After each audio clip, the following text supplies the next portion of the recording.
Syederalun abrasi pantai yang kian mengganas mengancam pemukiman warga di kawasan Pantai Ujung Kalak, Gampung Pasir dan Suak Indrapuri di Kecamatan Johan Pahlawan, Aceh Barat.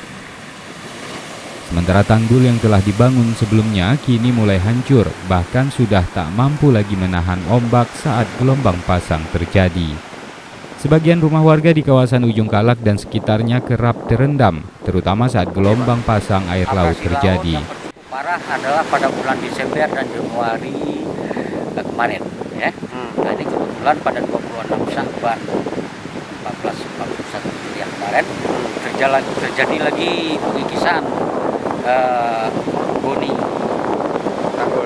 tanggul ini akibat ombak besar masuk angin kencang. Yang kami alami. Menurut warga, kerusakan tanggul di kawasan Ujung Kalak sudah terjadi sejak Januari 2020 lalu. Pemerintah didesak segera melakukan penanganan dengan harapan pasang air laut tidak menimbulkan kerusakan yang lebih banyak.